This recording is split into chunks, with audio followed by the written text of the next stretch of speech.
मित्रों, क्या आप जानते हैं चाणक्य ने चंद्रगुप्त का विवाह सेल्यूकस की पुत्री हेलेन से जब किया तब उन्होंने एक शर्त रखी थी कि हेलेन से जन्मा पुत्र कभी राजा नहीं बनेगा, क्योंकि एक विदेशी माँ से जन्मा पुत्र कभी देशभक्त नहीं हो सकता। आज अगर देखें तो पप्पू भैया भी चाणक्य की इस दूरदर्शिता को चरितार्थ कर रहे हैं। देश के अंदर तो पप्पू भैया धोती पहनकर मंदिरों के चक्कर लगाने का ढोंग करते हैं, लेकिन विदेशों में पहुँचते ही पप्पू भैया भारत विरोधी और सनातन विरोधी सुर ऐसे अलापने लगते हैं जैसे उनका इस देश से कोई रिश्ता ही ना हो। और ठीक उसी समय विदेशी ताकतें भी पप्पू भैया के सुर में सुर मिलाकर भारत को बदनाम करने लगती हैं। जब पप्पू भैया लंदन में थे तब भारत में सत्ता परिवर्तन के लिए उन्होंने विदेशी ताकतों से मदद मांगी।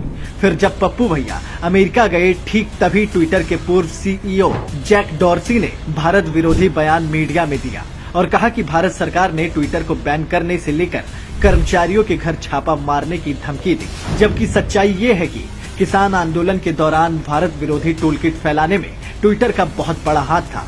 बल्कि आप टाइमिंग देखें तो अब फिर से जब भारत में दूसरे किसान आंदोलन की तैयारी हो रही है तब फिर से जैक डॉर्सी साहब एक्टिव हो गए हैं। वैसे जैसे पप्पू भैया की पिछली विदेश यात्राओं पर भारत विरोधी जॉर्ज सोरेस जी एक्टिव हो गए थे और आखिर में बाद में पता चला कि इसी भारत विरोधी सोरेस से राजीव गांधी फाउंडेशन को चंदा आता है।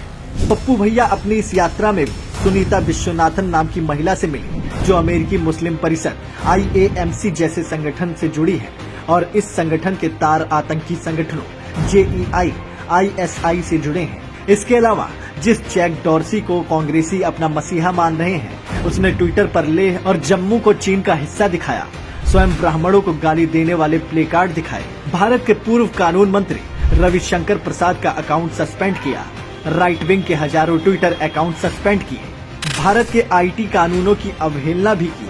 अब आप सोच लो कि जो ताकत भारत के विरोध में खड़ी है, उसके साथ कांग्रेस और पप्पू भैया क्यों खड़े नजर आते हैं। सत्ता परिवर्तन के लिए विदेशों से मदद मांगने वाले पप्पू भैया भारत विरोधी ताकतों की मदद करते क्यों देखे जाते हैं। भूलिएगा मत, जयचंद भी पृथ्वीराज को हराने के लिए मोहम्मद गोरी को लेकर आया था, लेकिन हार पृथ्वीराज की नहीं, भारत की हुई, सनातन की और भारत में रहने वाले लोगों की हुई थी।